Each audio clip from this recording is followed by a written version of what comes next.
Halo semuanya, pernah nggak sih kepikiran obrolan sehari-hari yang ngerasanya biasa aja sama anak kita tuh sebetulnya bisa jadi semacam jendela rahasia buat ngeliat isi kepala dan karakter asli mereka? Nah, di penjelasan kali ini kita bakal membedah gimana aktivitas sesederhana bercerita bisa ngebantu kita nebak kepribadian si kecil. Oke, mari kita langsung masuk ke intinya.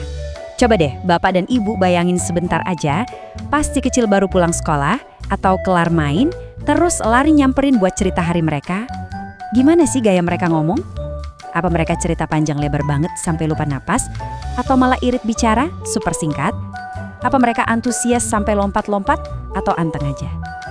Coba ditahan dulu bayangan itu di kepala ya, karena bentar lagi kita bakal memecahkan jawabannya bareng-bareng.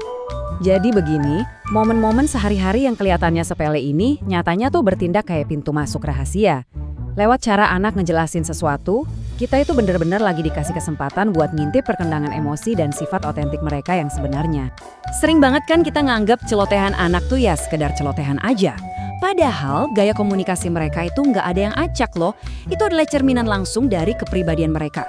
Ini bukan cuma soal apa yang diomongin, tapi gimana otak mereka menyusun cerita itu sebelum diutarakan ke kita. Nah, untuk ngebantu Anda semua, kita bakal bedah 4 gaya komunikasi yang beda-beda banget biar kita bisa mulai membaca kode rahasia dari isi pikiran si kecil. Penasaran kan ada tipe apa aja? Nah, ayo kita kenalan dengan 4 tipe kepribadian anak berdasarkan cara mereka bercerita. Pasti bakal seru banget nih nebak-nebak anak kita kira-kira masuk ke kategori yang mana? Tipe yang pertama kita sebut aja si pengamat detail. Pernah nggak anak Anda cerita tuh sampai heboh banget, tangan ngegerak aktif kesana kemari, dan mereka tuh bisa nyebutin detail yang sekecil-kecilnya? Kayak mereka ingat persis warna sayap kupu-kupu yang baru aja lewat. Mereka tuh suka banget pakai banyak kata sifat dan intonasinya penuh emosi. Gaya ini mengilustrasikan dengan brilian banget satu hal. Mereka peduli banget sama perasaan orang lain dan suasana di sekitarnya. Intinya empati mereka luar biasa tinggi.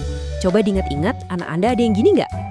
Beda banget sama tipe pertama, tipe kedua ini namanya si analitis. Coba bayangin anak yang lagi asyik banget fokus nyusun Lego atau main puzzle. Waktu Anda nanya tentang harinya, mereka mungkin gak akan natap mata Anda lama-lama. Jawabannya, to the point, super singkat, padat fakta, dan langsung ke intinya aja. Persis banget kayak CEO kecil yang lagi ngasih laporan harian. Ini ciri khas anak logis. Mereka ini sangat praktis, mandiri, dan secara alami emang jago banget memecahkan masalah teknis. Mereka tuh cuma butuh fakta, bukan rentetan cerita yang berbunga-bunga. Lanjut ke tipe ketiga, yaitu si imajinatif.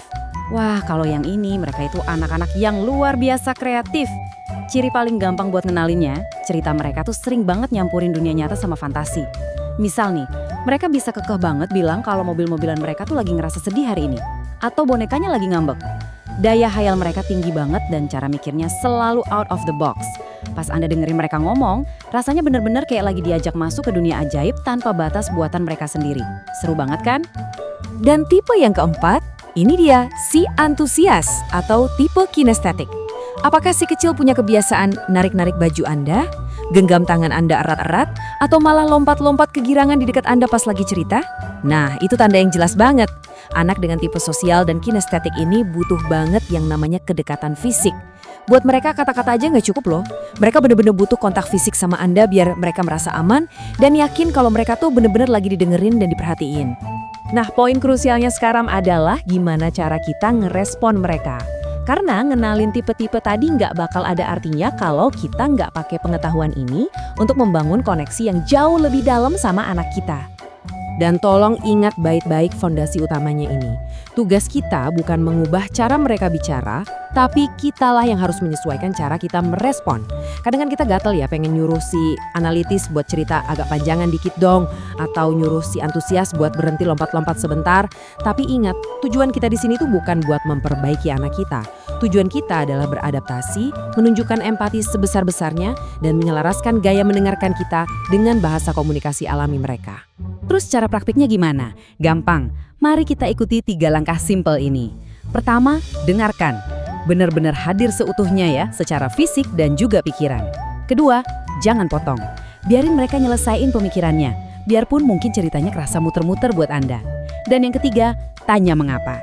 Ajukan pertanyaan-pertanyaan yang terbuka.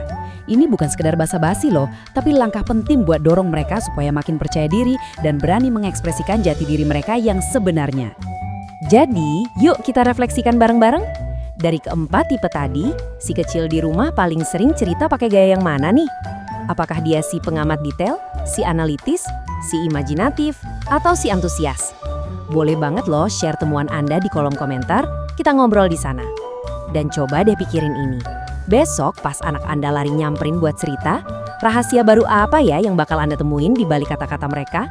Selamat mengeksplorasi dan ngebangun koneksi yang makin hebat dengan buah hati Anda.